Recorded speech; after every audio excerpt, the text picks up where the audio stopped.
प्रशासनाचा कारभार आणि सार्वजनिक निधीच्या वापराबाबत माहिती जाणून घेणं हा नागरिकांचा अधिकार असल्याचं राष्ट्रपती रामनाथ कोविंद यांचं प्रतिपादन। राष्ट्रीय मानवाधिकार आयोग स्थापना दिनाच्या रौप्य महोत्सवी कार्यक्रमाचं पंतप्रधानांच्या हस्ते उद्घाटन।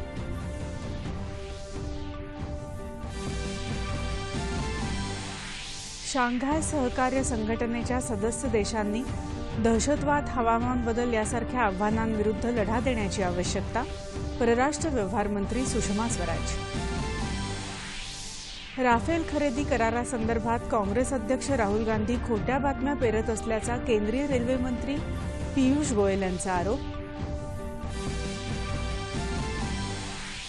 भारत आणि वेस्ट इंडिज यांच्यातल्या अंतिम क्रिकेट कसोटी सामन्यात वेस्ट इंडिजची पहिल्या डावात संथ धावगती।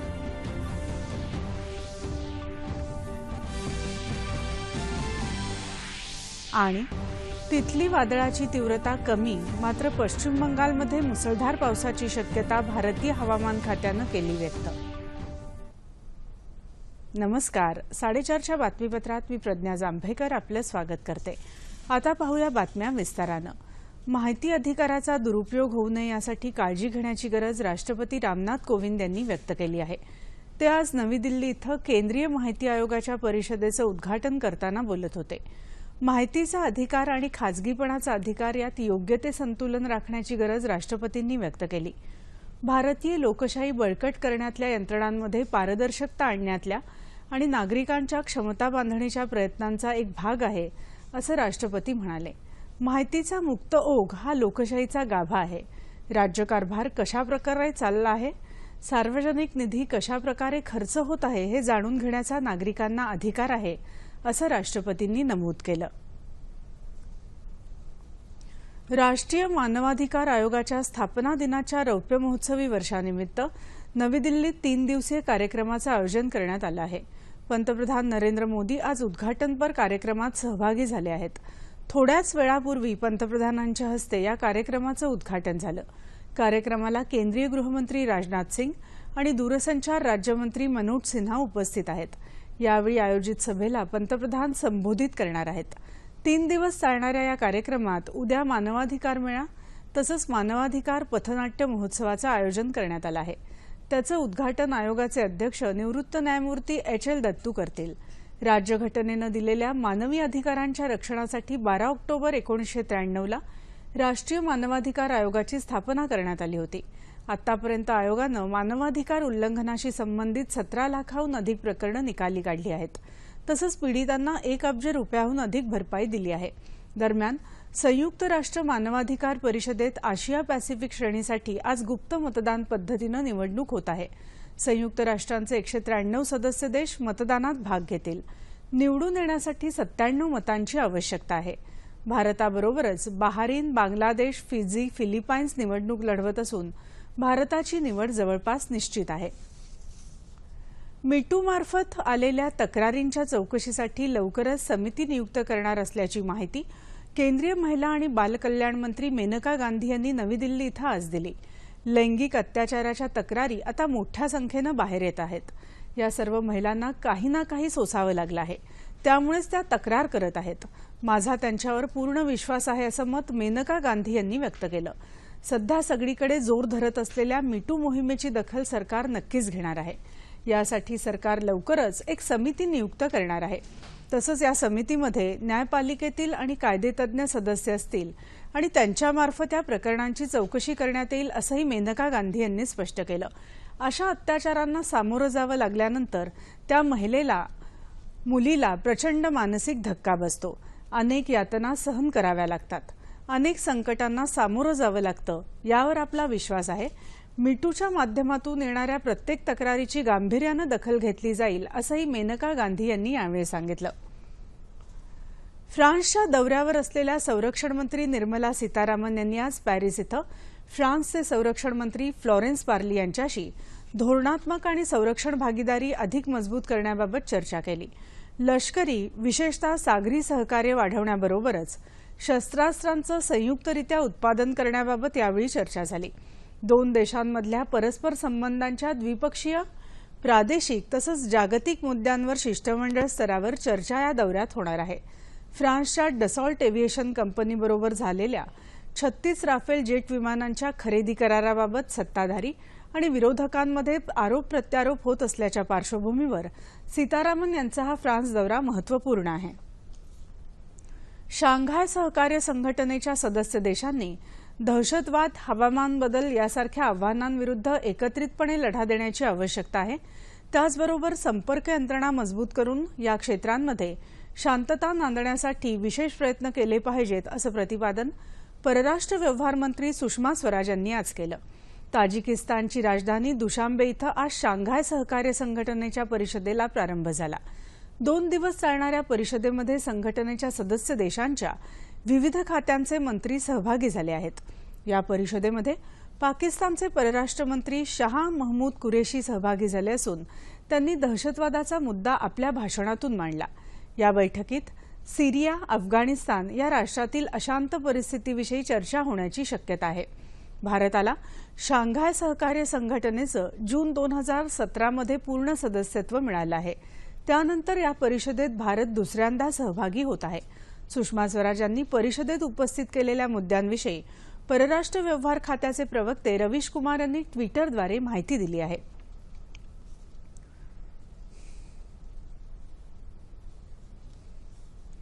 राफेल खरेदी करारासंदर्भात काँग्रेस अध्यक्ष राहुल गांधी खोट्या बातम्या पेरत आहेत असा आरोप केंद्रीय मंत्री पियुष गोयल यांनी केला आहे। ते आज नवी दिल्लीत पत्रकार परिषदेत बोलत होते। राफेल कराराबाबत गांधी करत असलेले आरोप गोयल यांनी फेटाळले।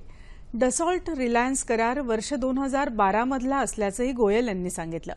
काँग्रेसनं देशहिताशी तडजोड केली असून आपल्या चुकांवर पांघरूण घालण्याचा प्रयत्न काँग्रेस करत आहे।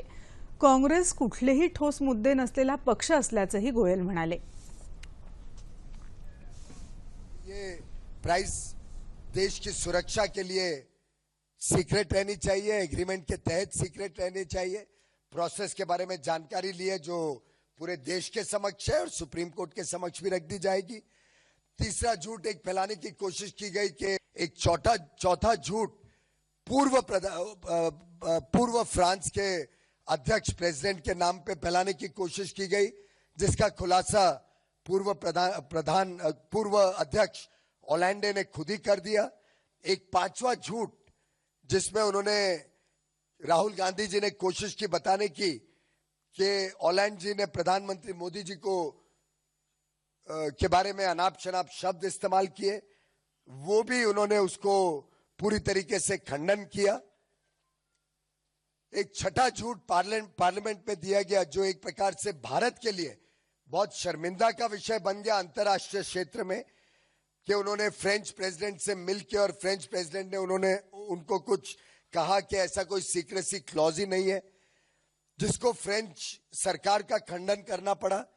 मैं समझता हूं भारत के लिए आगे के लिए भी एक मुसीबत छोड़ के जा रहे हैं कांग्रेस के अध्यक्ष, कि विश्व स्तरीय भारत की छवि खराब करने की कोशिश कर रहे हैं। राफेल सौद्यात रिलायन्स डिफेन्स कंपनीबरोबर फक्त 10% ऑफसेट गुंतवणुकीचा करार करण्यात आल्याचं डसॉल्ट एव्हिएशनचे मुख्य कार्यकारी अधिकारी एरिक ट्रॅपियर यांनी स्पष्ट केलं आहे। आणखी 100 भारतीय कंपन्यांबरोबर बोलणी सुरू आहे। त्यातल्या 30 कंपन्यांबरोबर भागीदारी निश्चित केली आहे असं ते म्हणाले। ऑफसेट म्हणजे नुकसान भरपाई। भारतात संरक्षण खरेदी व्यवहारात ऑफसेट करार करणं कायद्यानं बंधनकारक आहे। मात्र तरी प्रकल्पासाठी भागीदार म्हणून कोणाला निवडायचं हे ठरवण्याचा अधिकार आम्हाला आहे असं ट्रॅपियर यांनी सांगितलं।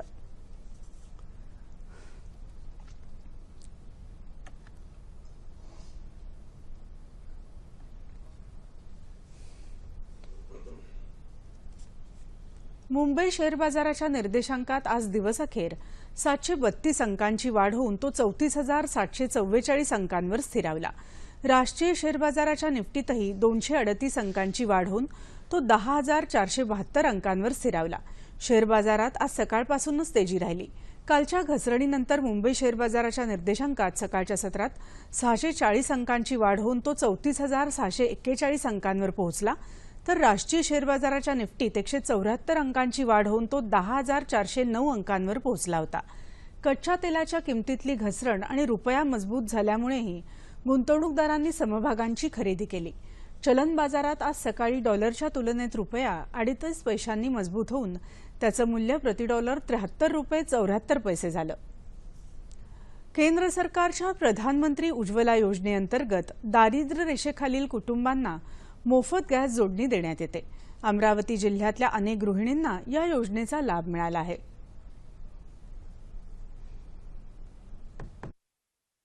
अमरावती जिल्ह्यातल्या पिंपळखुटा गावातल्या दारिद्र्य रेषेखालील कुटुंबांना गॅस जोडणी विकत घेण्याची क्षमता नसल्यामुळे या महिलांना धुराच्या वातावरणात चुलीवर स्वयंपाक करावा लागत असे। त्यासाठी लागणारं सरपण गोळा करण्यासाठी त्यांना डोंगरदऱ्यात रानावनात फिरावं लागायचं। शिवाय चुलीच्या धुरामुळे डोळ्यांनाही त्रास व्हायचा। प्रधानमंत्री गॅस योजनेतून मोफत गॅस जोडणी मिळाल्यामुळे या सर्व त्रासातून त्यांची सुटका झाली आहे। प्रधानमंत्री उज्ज्वला योजनेअंतर्गत आमच्या या गावामध्ये जवळ 68 लोकांना गॅस शेगडी आणि सिलेंडरचं वाटप करण्यात आलं आणि त्यामध्ये सर्वांकडे ही सुविधा उपलब्ध करून देण्यात आली। त्यामध्ये सर्व ग्रामस्थांनी उत्स्फूर्तपणे सहभाग दिला। आणि आम्हाला पहिले शेतामध्ये जायचं, बड्डावर जात होतो आणि तिकडून इंधन वगैरे आणत होतो, तेव्हाच आम्हाला चुलीवर स्वयंपाक वगैरे करायचा होता। आता मोदी सरकारने ही योजना काढली तर आम्हाला 100 रुपयात आता गॅस मिळाले। तर फार चांगलं केलं मोदी सरकारने। अशाच आमच्यासाठी चांगल्या चांगल्या योजना काढावं महिलांसाठी। उज्ज्वला योजनेमार्फत जे मोदी सरकारने गॅस दिलेले आहे त्या गॅसचा मला भरपूर असा फायदा झालेला आहे की मी आधी 30 वर्षापासूनच मी लाकडं आणायची जंगलातून आणि चुलीवर स्वयंपाक करायची, पण मला हा गॅस मिळाल्यापासून मला लाकडाला जायची काही गरज वाटत नाही आणि वेळेची बचत होते आणि माझा स्वयंपाक पण लवकर होतो। जेव्हा मी स्वयंपाक चुलीवर करायची तेव्हा डोळ्यात धूळ वगैरे अशा खूप साऱ्या प्रॉब्लेम होतात। जेव्हापासून गॅसची योजना आली आहे तेव्हापासून या डोळ्यांचा पण त्रास खूप कमी झालेला आहे। प्रधानमंत्री उज्ज्वला गॅस योजनेतून ग्रामीण भागातल्या महिलांना मोफत गॅस जोडणी मिळत असल्यामुळे त्यांच्यात आनंदाचं वातावरण दिसून येत आहे। भारतात आरोग्य जनजागृतीच्या दृष्टीनं शाश्वत सामाजिक बदल घडवण्यासाठी सुरू केलेली स्वस्थ भारत यात्रा यशस्वी करण्यासाठी सर्वांनी योगदान द्यावं असं आवाहन अन्न आणि औषध प्रशासन मंत्री गिरीश बापट यांनी केलं आहे। अन्न सुरक्षा आणि मानक प्राधिकरण यांनी सुरू केलेली ईट राईट इंडिया चळवळ जनसामान्यांपर्यंत पोहोचवण्यासाठी देशात 16 ते 27 ऑक्टोबर दरम्यान स्वस्थ भारत यात्रेचं आयोजन करण्यात आलं आहे। या यात्रेची सुरुवात जागतिक अन्न दिनाच्या पूर्वसंध्येला म्हणजेच 16 ऑक्टोबरला होणार असून त्यात सहभागी होणारे सर्व प्रवासी सायकलवरून प्रवास करणार आहेत। या यात्रेसाठी संपूर्ण देशात 6 मार्ग बनवले असून त्यामध्ये राज्यातल्या 3 मार्गांचा समावेश आहे। प्रधानमंत्री मुद्रा बँक योजना गरजू आणि बेरोजगार व्यक्तींना स्वावलंबी बनवण्याचं काम करते। या योजनेतून मिळालेल्या कर्जाची नियमित परतफेडही होत असल्याचं चित्र दिसत आहे। वाशिम जिल्ह्यात या योजनेच्या यशाबद्दलची ही कहाणी। वाशिम जिल्ह्यातलं पारडी टाकमोर हे गाव। या गावातले शंकर खोडके केशकर्तनाचा व्यवसाय करतात। पारडी टकमोर या आपल्या गावापासून 4 किलोमीटर अंतरावरच्या तांदळी या गावात हा पिढीजात व्यवसाय प्रतिकूल परिस्थितीतही त्यांनी सुरू ठेवला। ऊन, वारा आणि पावसाची तमा बाळगली नाही। कधी चालत, कधी सायकलवरून तिकडे जाऊन हा व्यवसाय त्यांनी सुरू ठेवला। थोडा विचार केला आणि गावातली ग्रामीण बँक आहे तिथं राऊत साहेब राहतात, तर त्यांना चौकशी केली मुद्रा लोनची। तर मग त्यांना मला मुद्रा लोनची माहिती दिली आणि मुद्रा लोन बी दिलं 25,000। तर काही जवळचे पैसे आणि काही मुद्रा लोनचे पैसे असं करून मी दुकान टाकलं। तर आज 2 मुलं मला मदत करतात आणि माझं कुटुंब चांगल्या पद्धतीनं व्यवस्थितशीर चालू आहे। आता मुलांच्या शिक्षणाचा खर्चही होताच। या सगळ्या स्थितीचा विचार करून स्थैर्य आलं पाहिजे हे शंकर खोडके यांनी ताडलं। मग विदर्भ कोकण बँकेत गेल्यावर त्यांना मुद्रा योजनेची माहिती मिळाली। शंकरराव खोडके म्हणून ते पूर्वीला तांदळी येथे पायपीट करायचे धंद्यासाठी, पण त्यांना ते काही परवडायचं नाही म्हणून ते बँकेकडे आले आणि त्यांना बँकेमध्ये मुद्रा लोनमध्ये त्यांना कर्ज दिलं आणि त्या कर्जामुळे त्यांचा फायदा झाला, कारण त्यांची मुलं शिकून राहिलेले आहेत आणि त्यांच्या शिक्षणाला हातभार लागलेला आहे। मुद्रा योजनेमुळे लाभार्थींच्या आर्थिक आणि सामाजिक परिस्थितीत मोठा सकारात्मक बदल होताना दिसत आहे। ही योजना त्यांना अधिक मोठी स्वप्न पाहण्याची उमेदही देत आहे। भारतीय रस्ते महासभा आणि सार्वजनिक बांधकाम विभाग यांच्या वतीनं आयोजित केलेल्या रस्ते सुरक्षा पोस्टर स्पर्धेचा बक्षीस वितरण समारंभ आज नागपुरात पार पडला। भारतीय रस्ते महासभेचं वार्षिक अधिवेशन नोव्हेंबरमध्ये आयोजित करण्यात आलं आहे। त्या पार्श्वभूमीवर विद्यार्थ्यांमध्ये जागृती निर्माण करण्यासाठी या स्पर्धेचं आयोजन केलं होतं। नागपूरच्या शासकीय कला आणि अभिकल्प महाविद्यालयाच्या सहयोगानं ही स्पर्धा घेण्यात आली। पारितोषिक प्राप्त आणि निवडक कलाकृतींचं कला महाविद्यालयात 14 ऑक्टोबरपर्यंत प्रदर्शन भरवण्यात आलं आहे। दिव्यांगांमधील आत्मविश्वास वृद्धिंगत व्हावा तसंच त्यांना समाजाच्या मुख्य प्रवाहात आणण्याच्या प्रक्रियेला चालना मिळावी यासाठी केंद्र सरकारनं विशेष प्रयत्न केले आहेत। या नवीन बदलांची माहिती दिव्यांगांना व्हावी, त्यांना आपले नेमके अधिकार समजावेत या उद्देशानं जळगाव इथं आज एका जनजागृती कार्यशाळेचं आयोजन करण्यात आलं होतं। नागपूरचं समेकित क्षेत्रीय केंद्र आणि इंडियन रेड क्रॉस संस्थेच्या वतीनं जिल्हाधिकारी गोरक्षनाथ गाडीलकर यांच्या हस्ते हे उद्घाटन करण्यात आलं। या प्रसंगी महाराष्ट्र शिक्षण परिषदेचे संचालक अजय काकडे, पुण्याच्या अपंग पुनर्वसन केंद्राचे नंदकुमार फुले उपस्थित होते। दिव्यांगजनांसाठी राज्यात अशा प्रकारची पहिलीच कार्यशाळा आयोजित करण्यात आली असल्याचं यावेळी सांगण्यात आलं। या कार्यशाळेचा लाभ असंख्य दिव्यांग बांधवांनी घेतला। सामान्य गरजू रुग्णांना अत्यंत माफक दरात औषधं उपलब्ध करून देणारी जनौषधी योजना वाशिमकरांसाठी वरदान ठरली आहे। यामुळे रुग्णांना दिलासा मिळाला आहे। वाशिम जिल्ह्यात आर्थिकदृष्ट्या कमकुवत रुग्णांना मोठा आधार मिळाला आहे, तो प्रधानमंत्री जनौषधी योजनेमुळे। जनौषधी केंद्रात रक्तदाब, मधुमेह, मूत्रपिंडासारख्या विविध आजारांवरची औषधं अत्यंत माफक दरात मिळत आहेत। इतर औषध कंपन्यांच्या तुलनेत जेनेरिक औषधामुळे 70% पैशाची बचत होत आहे। म्हणजेच इतर कंपन्यांची 1400 रुपयांची असलेली औषधं जनौषधी केंद्रांमध्ये केवळ 350 ते 400 रुपयांना मिळत आहेत। यामुळे सर्वसामान्यांचा औषधावर होणारा खर्च कमी झाला आहे।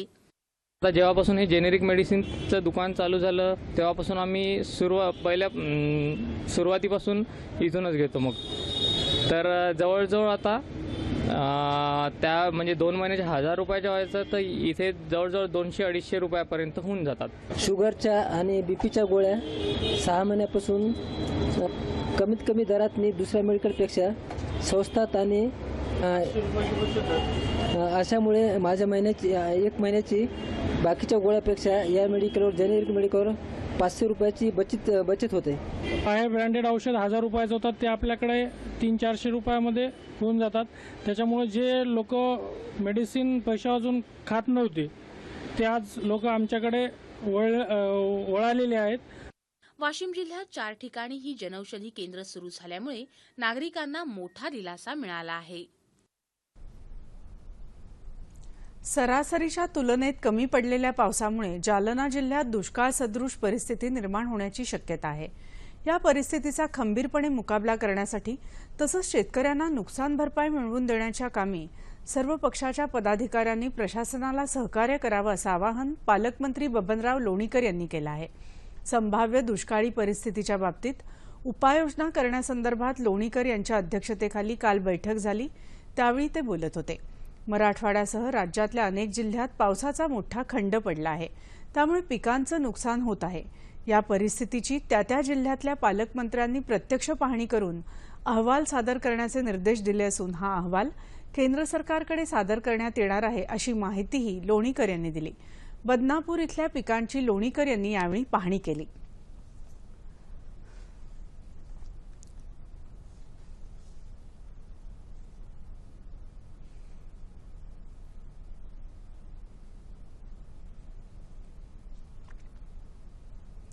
राज्यातल्या सर्व बाजार समित्यांनी शेतमाल तारण योजनेची प्रभावी अंमलबजावणी करून शेतकऱ्यांना या योजनेचा लाभ मिळवून द्यावा। योजनेची प्रभावी अंमलबजावणी न करणाऱ्या बाजार समित्यांवर कठोर कारवाई करण्यात येईल असे निर्देश सहकार आणि पणन मंत्री सुभाष देशमुख यांनी दिले आहेत।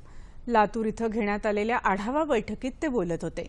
शेतमाल तारण योजना ही शेतकऱ्यांसाठी अत्यंत महत्त्वाची योजना असून मूग, उडीद आणि सोयाबीनचे भाव हंगामातच कोसळल्यावर हा माल तारण ठेवून शेतकऱ्यांना पैसा उपलब्ध होतो आणि 1-2 महिन्यात हमीभाव मिळाला तर त्यांना अधिकचा फायदा होऊन आर्थिक बाजू बळकट होते। त्यामुळे बाजार समित्यांनी ही योजना योग्य पद्धतीने राबवावी अशी सूचना देशमुख यांनी दिली आहे।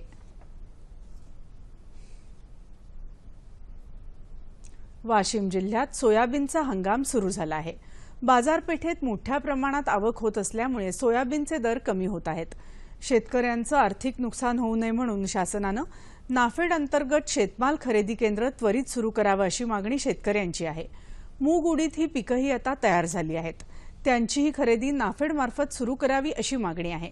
शासनानं उडदासाठी 5,600 रुपये तर मुगासाठी 9,675 रुपये आणि सोयाबीनसाठी 3,399 रुपये हमीभाव जाहीर केला आहे. शेतकऱ्यांना मात्र यापेक्षा खूप कमी भाव बाजारपेठेत दिला जातो. त्यामुळे शेतकऱ्यांचं नुकसान होत आहे.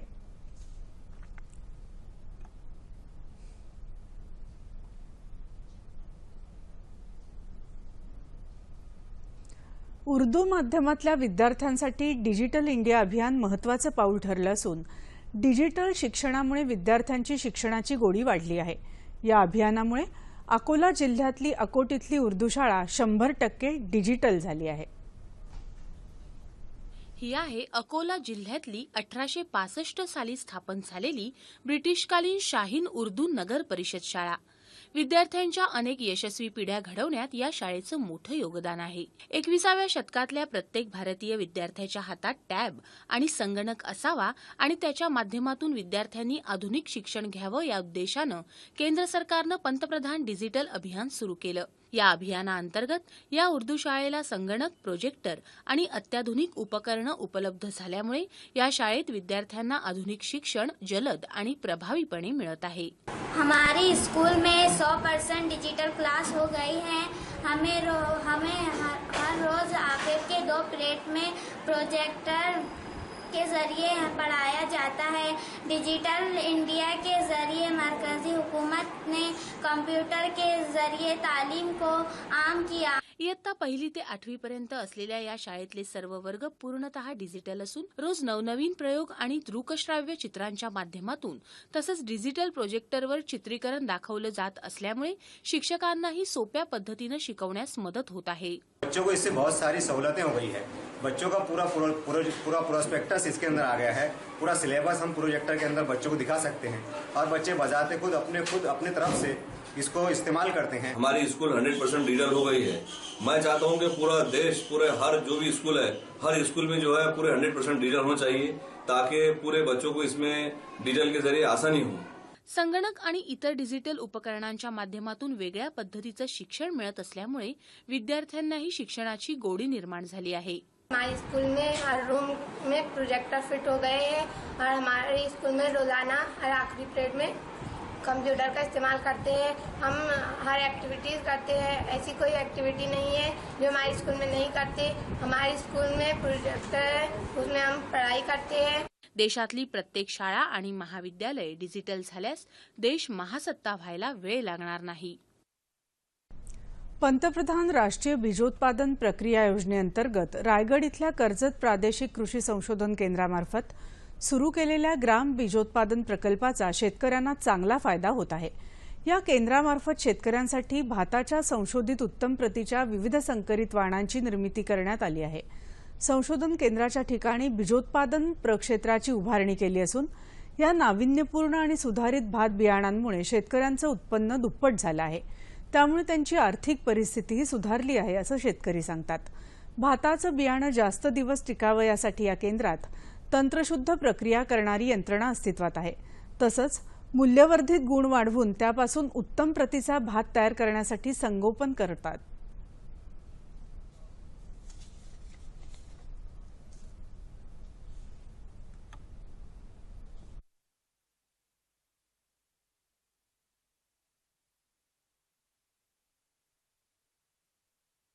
या संशोधन केंद्रावरून संकरित भात याच्या एकूण 4 जाती ह्या उत्पादन केलेल्या आहेत.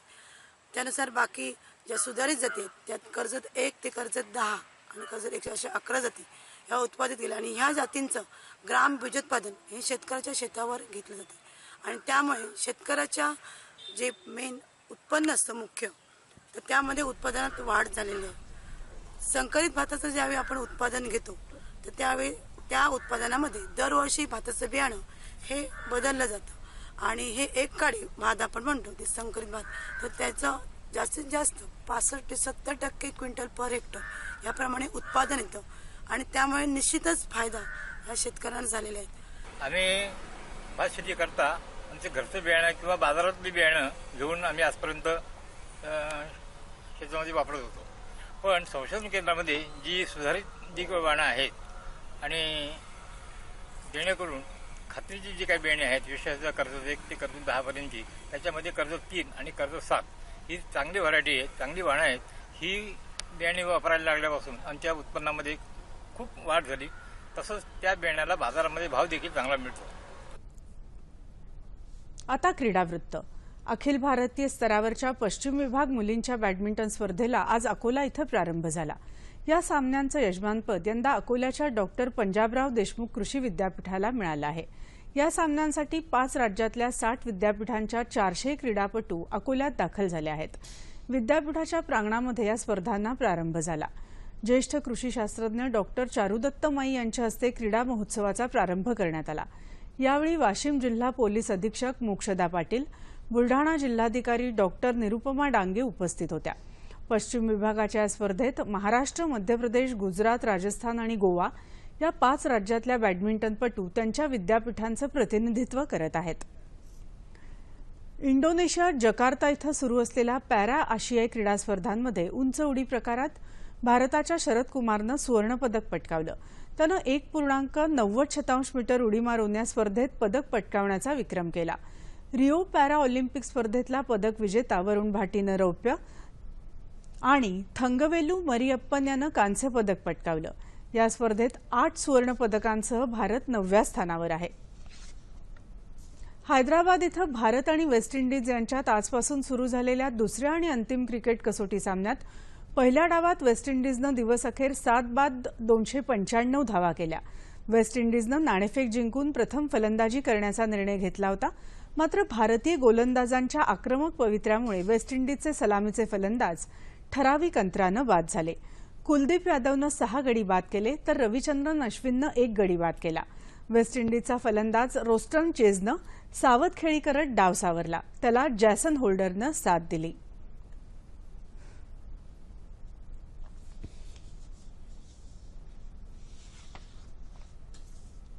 हवामान वृत्त. तितली चक्रीवादळाची तीव्रता आता कमी होऊन त्याचं रूपांतर कमी दाबाच्या पट्ट्यात झालं आहे. ते ईशान्येकडे सरकत असून त्यामुळे पश्चिम बंगालमधील मुसळधार ते अतिमुसळधार पाऊस पडण्याचा इशारा देण्यात आला आहे. चक्रीवादळामुळे ओदिशातल्या रायगाडा, गंजम आणि गजपती जिल्ह्यात तुरळक ठिकाणी पाऊस झाला. या जिल्ह्यातल्या अनेक भागात अजूनही पाणी साठलेलं आहे. चक्रीवादळाचा फटका बसलेल्या ओदिशा आणि आंध्र प्रदेशच्या किनारी भागात मदत आणि बचाव कार्य सुरू आहे. आंध्र प्रदेशचे मुख्यमंत्री चंद्राबाबू नायडू यांनी वादळाचा फटका बसलेल्या भागाची हवाई पाहणी केली आणि आवश्यक ती सर्व मदत करण्याचे निर्देश जिल्हा प्रशासनाला दिले. ओदिशामध्ये एनडीआरएफच्या 14 तर आंध्र प्रदेशमध्ये 4 तुकड्या तैनात करण्यात आल्या आहेत. अरबी समुद्रात उद्भवलेल्या लुबान चक्रीवादळाची तीव्रताही कमी झाली असून ते पश्चिम आखाताकडे सरकत आहे. येत्या 24 तासात कोकणात तुरळक ठिकाणी पाऊस पडण्याची शक्यता हवामान विभागानं वर्तवली आहे. राज्यात इतरत्र हवामान कोरडं राहील. ठळक बातम्या पुन्हा एकदा. प्रशासनाचा कारभार आणि सार्वजनिक निधीच्या वापराबाबत माहिती जाणून घेणं हा नागरिकांचा अधिकार असल्याचं राष्ट्रपती रामनाथ कोविंद यांचं प्रतिपादन. राष्ट्रीय मानवाधिकार आयोग स्थापना दिनाच्या रौप्य महोत्सवी कार्यक्रमाचं पंतप्रधानांच्या हस्ते उद्घाटन.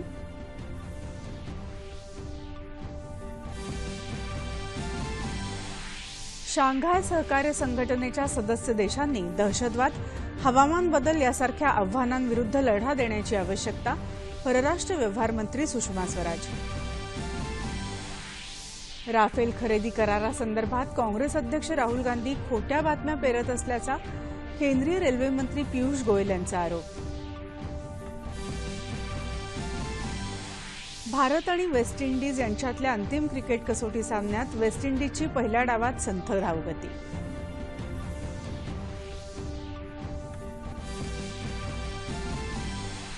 आणि तितली वादळाची तीव्रता कमी, मात्र पश्चिम बंगालमध्ये मुसळधार पावसाची शक्यता भारतीय हवामान खात्यानं केली व्यक्त. याबरोबरच हे बातमीपत्र संपलं. पुन्हा भेटूया संध्याकाळी 7 वाजता आपल्या सह्याद्री वाहिनीवर.